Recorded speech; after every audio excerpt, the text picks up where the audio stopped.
পরীক্ষার পরে যদি তোমার এই আফসোসটুকু হয়, ইস রে, আমি যদি লাস্ট এই কয়েকটা দিন আরেকটু বেশি পড়াশোনা করতাম, জাস্ট আরেকটু বেশি সিরিয়াস হতাম, হয়তোবা আজকে আমার পরীক্ষাটা ভালো হতো, হয়তোবা আজকে আমি আমার কাঙ্ক্ষিত স্বপ্নে পৌঁছাতে পারতাম, আমি আমার লক্ষ্য অর্জন করতে পারতাম, আমি আমার স্বপ্নের ক্যাম্পাসে চান্স পেতাম। জাস্ট এই যে ছোট্ট একটা জিনিস না, পরীক্ষার পরে বা যখন তোমার রেজাল্ট দিবে, রেজাল্টের পরে জাস্ট এই ছোট্ট একটা আফসোস তোমাকে তিলে তিলে তিলে তিলে তিলে তিলে শেষ করবে। তুমি তোমার নিজেকে প্রশ্ন করে দেখো তো, তুমি কি তোমার সর্বোচ্চ পরিশ্রমটুকু করতেছো?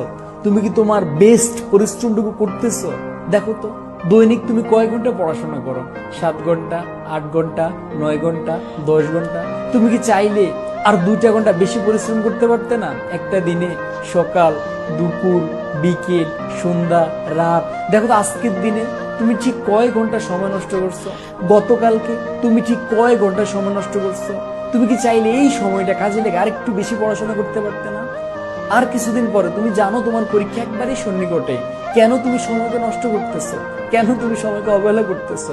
আর কিছুদিন পরে পরীক্ষা দিবা, পরীক্ষার পরে যদি তোমার এই আফসোসটুকু হয়, ইস রে, আমি যদি লাস্ট এই কয়েকটা দিন আরেকটু বেশি পড়াশোনা করতাম, জাস্ট আরেকটু বেশি সিরিয়াস হতাম, হয়তোবা আজকে আমার পরীক্ষাটা ভালো হতো, হয়তোবা আজকে আমি আমার কাঙ্ক্ষিত স্বপ্নে পৌঁছাতে পারতাম, আমি আমার লক্ষ্য অর্জন করতে পারতাম, আমি আমার স্বপ্নের ক্যাম্পাসে চান্স পেতাম।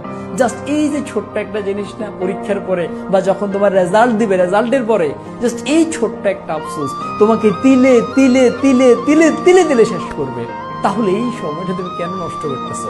কেন অবহেলা করতেছো? কেন তুমি সময়ের গুরুত্ব দিচ্ছ না? কেন তুমি সময়কে মূল্যায়ন করতেছো না? সময়ের কত দাম তুমি কি জানো না? আমি জানি না তোমার চান্স হবে কি হবে না, বাট একটা সময় পরে যখন পরীক্ষা দিবা, পরীক্ষার পরে অথবা রেজাল্টের পরে যাতে এই আফসোসটা করা না লাগে, ইস আমি যদি আরেকটু বেশি পড়তাম তাহলে হয়তো বা আমার চান্স হয়ে যেত।